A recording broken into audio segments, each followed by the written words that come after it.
नमस्कार। मैं विनीता कुठारी आप सभी का बीए तृतीय वर्ष गृह विज्ञान के वस्त्र विज्ञान की क्लास में स्वागत करती हूँ। आज हम धागों के प्रकार के बारे में अध्ययन करेंगे। कल हमने धागों की साइज अर्थात काउंट साइज जो थी उसके बारे में अध्ययन किया, जिससे हमें उसकी बारीकी और मोटाई के बारे में पता लगा। आज हम धागों को दो भागों में बांटते हैं। फर्स्ट, इसकी जो कैटेगरी है वह है साधारण धागे और सेकंड कैटेगरी आती है वह है मिश्रित धागे। आइए सबसे पहले हम साधारण धागों के बारे में अध्ययन करते हैं। साधारण धागे वे होते हैं जो एक ही प्रकार के एक ही वर्ग के रेशे से बनाए जाते हैं। इनमें अन्य वर्ग के रेशे का मिश्रण नहीं किया जाता है। धागे की संपूर्ण लंबाई में एक समान व्यास यूनिफॉर्म डायमीटर रहता है। मेन चीज है कि इसमें पूरी लेंथ के अंदर जो उसकी मोटाई होती है वह एक समान होती है तथा इनकी रचना भी नियमित और रेगुलर होती है। धागे में प्रति इंच ऐंठन की दर एक समान व एक ही दिशा में होती है, परंतु धागे में ही निम्नांकित प्रकार के दो हो सकते हैं, जैसे एक खरा धागा या एक रेशीय धागा, दूसरा दोहरा धागा, तीसरा बहुरेशीय धागा या मल्टीपल स्ट्रैंड धागा और चौथा केबल या कॉर्ड धागा। एक खरा रेशिया या एक रेशीय धागा जो सिंपल कैटेगरी के अंतर्गत पहला वर्ग है। इस प्रकार के धागे में एक ही रेशे को काटकर बटकर और ऐंठन देकर धागा तैयार किया जाता है। इसमें ऐंठन भी दी जाती है तो कभी कभी बिल्कुल नहीं दी जाती। मानवकृत रेशे, कृत्रिम रेशे बिल्कुल महीन पतला लंबा रेशा ही धागा कहलाता है। इसमें ऐंठन एक ही दिशा में दी जाती है, परंतु एक हरा धागा कमजोर होता है। दोहरा या डबल प्लाई का धागा, इसमें दो धागे अलग अलग इकहरे धागे, एक रेशीय धागे दो एक रेशीय धागों को मिलाकर बटकर ऐंठन देकर धागा तैयार किया जाता है तथा इसे दोहरा धागा कहा जाता है। इसे प्लाई भी कहते हैं। प्लाई धागे को खोलने पर एक रेखीय धागे अलग अलग हो जाते हैं तथा एक रेशे धागे को खोलने पर रेशे अलग अलग दिखाई देते हैं।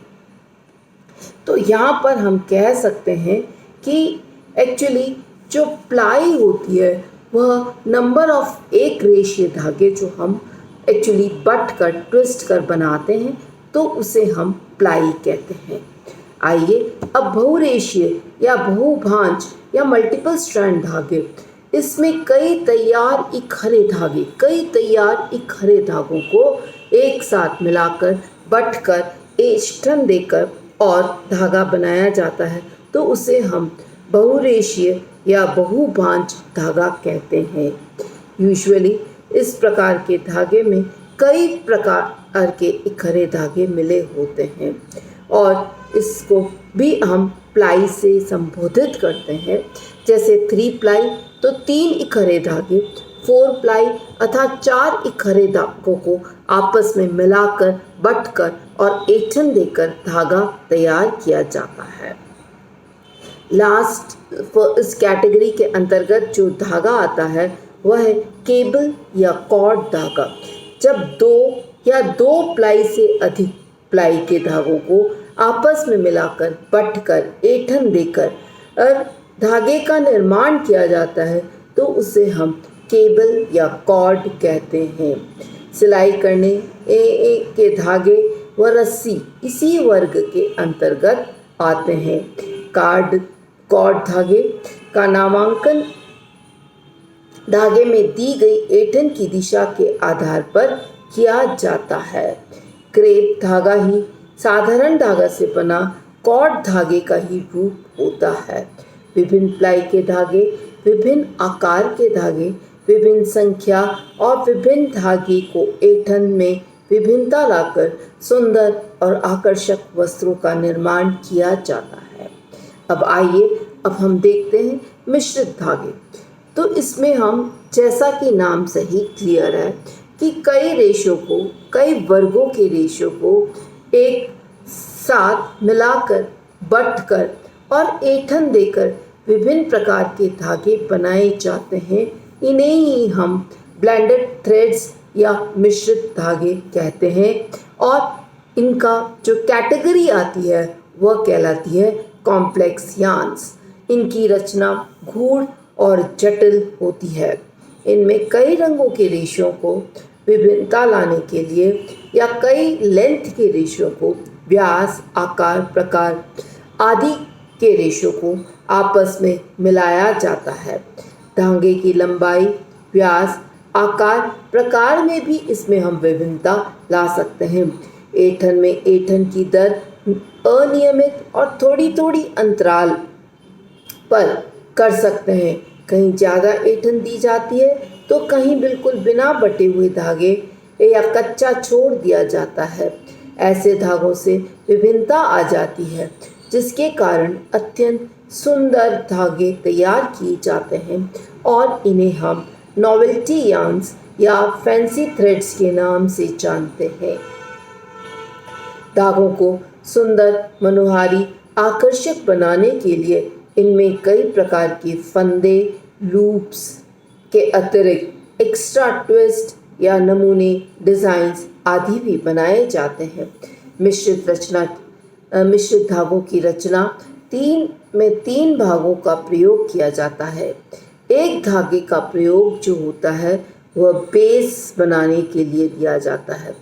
दूसरे धागे से आधार वाले धागे पर डिज़ाइन बनाए जाते हैं तथा तीसरे धागे का प्रयोग एक्चुअली धागों को बांधने के लिए किया जाता है। ये धागे सजावट के उद्देश्य से बनाए जाते हैं। वापस से हम रिपीट करते हैं कि मिश्रित धागों की रचना के लिए हम तीन मुख्य धागों का उपयोग करते हैं। एक होता है बेस थ्रेड, बेस यार्न, दूसरा प्रभाव इफेक्ट यार्न जिसको हम बोल सकते हैं, और तीसरा द बाइंडर और द स्टेबिलिटी यार्न। एक्चुअली जो बेस यार्न होता है उसके ऊपर डिज़ाइन यार्न, और उन दोनों को बांधने के लिए हम तीसरे धागे का प्रयोग करते हैं जो कि बाइंडर का काम करता है। The base yarn controls the length and the stability.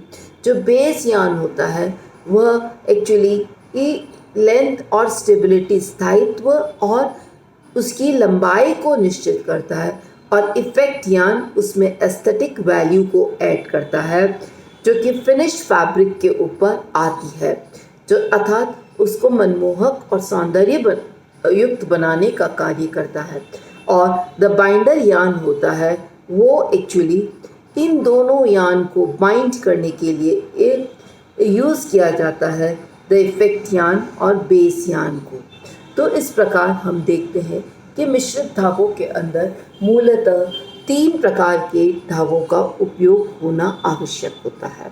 इस प्रकार फैंसी धागों में हम कभी ऐंठन कम, कभी ऐंठन ज़्यादा देते हैं, कहीं लूप बनाते हैं तो कहीं पर नमूने बनाए जाते हैं, कहीं पर हम फंदे बनाते हैं तो कहीं पर गांठे बनाए जाते हैं। परंतु हम देखते हैं कि यूजुअली इन जो नॉर्मल थ्रेड्स के जो फैब्रिक्स होते हैं उनकी अपेक्षा इन वस्त्रों की ड्यूरेबिलिटी और कार्यक्षमता कम होती है। मिश्रित धागों का जो विशेष लाभ है कि इसमें हम दो अलग अलग वर्गों के धागों को आपस में मिश्रित कर देते हैं। फॉर एग्जाम्पल टेरिकॉट, तो टेरिलीन और कॉटन के धागे का मिश्रण करके हम जब धागा बनाते हैं तो वह टेरिकॉटन कहलाता है।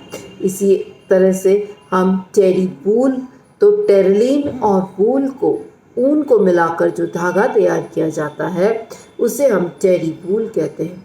कॉट्स वूल, जो कॉटन और वूल को मिलाकर जो थ्रेड तैयार किया जाता है उसे हम कॉट्स वूल कहते हैं।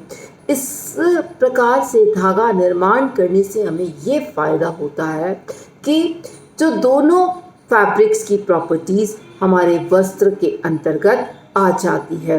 यूजुअली टेरिलीन की फॉर एग्जाम्पल मजबूती, प्रत्यास्थता, प्रतिस्कंदता, सहज सफाई, धुलाई आदि के गुण एक्चुअली कॉटन के साथ मिक्स करने पर आ जाते हैं, कॉटन फैब्रिक के अंदर आ जाते हैं।